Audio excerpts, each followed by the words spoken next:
اعوذ باللہ من الشیطان الرجیم، بسم اللہ الرحمن الرحیم۔ السلام علیکم ورحمۃ اللہ وبرکاتہ۔ میری ایمانی بہن بھائی، امید کرتی ہوں آپ سب خیریت سے ہوں گے۔ آج کا ہمارا جو ٹاپک ہے وہ سحر و افطار اور روزے کے حوالے سے کچھ سوالات پوچھے گئے ہیں جن کا رپلائی میں یہاں بھی کروں گی، اور وہ جو سوال ہیں وہ روزے کے حوالے سے بہت زیادہ پوچھے جاتے ہیں اور بہت سے لوگوں کو ان کا نہیں پتہ شرعی ان کی کیا حیثیت ہے۔ تو امید کرتی ہوں یہ ویڈیو آپ لوگوں کے لیے بہت زیادہ انفارمیٹیو ہوگی۔ اس کے علاوہ ہم 10ویں روزے کے وظائف کا بھی ذکر کریں گے، تو اس ویڈیو کو آخر تک ضرور دیکھیں تاکہ آپ لوگوں کے بھی اگر دماغ میں کچھ ایسے سوالات ہیں تو ان کا جواب آپ کو مل جائے۔ تو سب سے پہلا سوال یہ ہے کہ کیا روزہ رکھنے کے لیے سحری کھانا ضروری ہے؟ اگر کوئی سحری نہ کھائے تو کیا اس کا روزہ نہیں ہوگا؟ روزے کی نیت بھی بتلا دیجیے جس کو پڑھ کر روزہ رکھیں۔ تو اس کا جواب ہے روزے کے لیے سحری کھانا مستحب ہے اور باعث برکت ہے، اور اس سے روزے میں قوت بھی رہتی ہے، اور سحری کھا کر یہ دعا پڑھنی چاہیے، وَبِصَوْمِ غَدٍ نُوِيتُ مِن شَهْرِ رمضان۔ لیکن اگر کسی کو یہ دعا یاد نہ ہو تب بھی روزے کی دل سے نیت کر لینا ہی کافی ہے۔ سحری میں دیر اور افطاری میں جلدی کرنی چاہیے یا نہیں کرنی چاہیے؟ اس کا صحیح عمل کیا ہے؟ تو سورج غروب ہونے کے بعد روزہ افطار کرنے میں تاخیر نہیں کرنی چاہیے۔ آج صلی اللہ علیہ وسلم کا ارشاد ہے کہ میری امت خیر پر رہے گی جب تک سحری کھانے میں تاخیر اور سورج غروب ہونے کے بعد روزہ افطار کرنے میں جلدی کرتے رہیں گے۔ ایک اور سوال ہے کہ ہمارے ہاں بعض لوگ سحری میں بہت جلدی کرتے ہیں اور افطاری کے وقت دیر سے افطار کرتے ہیں، کیا ان کا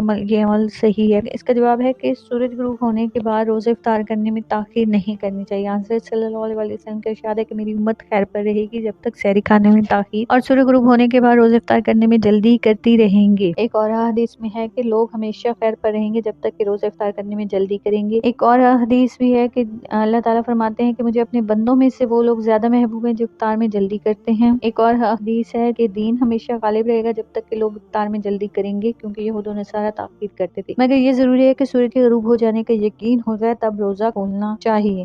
میرے اسلام بہن بھائی، یہ نہیں کرنا کہ روزہ مطلب کہ ابھی سورج غروب ہی نہیں ہوا اور اس سے پہلے آپ روزہ افطار کر لیں۔ سورج کے غروب ہونے کا یقین ہو تو فوراً ہی روزہ افطار کر لینا چاہیے۔ میرے اسلامی بہن بھائیوں، آپ لوگوں کے سوالات بہت زیادہ ہیں، ان میں سے ایک سوال یہ بھی ہے کہ روزہ کتنے وقت کے لیے ہوتا ہے؟ کیا صبح صادق کے بعد کھا سکتے ہیں؟ تو روزہ صبح صادق سے لے کر سورج غروب ہونے تک ہوتا ہے، پر صبح صادق سے پہلے کھانے پینے کی اجازت ہے۔ اگر صبح صادق کے بعد کچھ کھایا پیا تو روزہ نہیں ہوگا۔ ایک اور سوال ہے، اگر کوئی آدمی صبح کی اذان کے وقت بیدار ہو تو وہ روزہ کس طرح رکھے؟ اس کا جواب ہے اگر اذان صبح صادق کے بعد ہوئی ہو، جیسے کہ عموماً صبح صادق کے بعد ہی ہوا کرتی ہے، تو اس شخص کا کھانا پینا نہیں چاہیے، ورنہ اس کا روزہ نہیں ہوگا۔ بغیر کچھ کھائے پیے روزے کی نیت کرے۔ ہاں، اگر اذان وقت سے پہلے ہوئی ہو تو دوسری بات ہے، لیکن ایسا ہوتا نہیں ہے۔ ہمیشہ جو ہے اذان صبح صادق کے بعد ہی، یعنی کہ فجر کا ٹائم جب داخل ہوتا ہے تو تبھی اذان ہوتی ہے۔ تو آج کل تو ڈیجیٹل دور ہے تو ہمیشہ اذان اپنے ٹائم پر ہی ہوتی ہے، تو وقت سے پہلے تو نہیں ہوتی۔ تو آپ لوگوں کو چاہیے کہ روزہ اذان سے پہلے بند کر لیں۔ روزہ دار کی سحری اور افطاری جو ہے اس کے لیے بھی ایک کوشچن ہے کہ میرے ایک بھائی ہیں، وہ عرب امارات سے روزہ رکھ کر آئے اور یہاں کراچی کے وقت کے مطابق روزہ افطار کیا، حالانکہ وہ علاقہ کراچی سے 1 گھنٹہ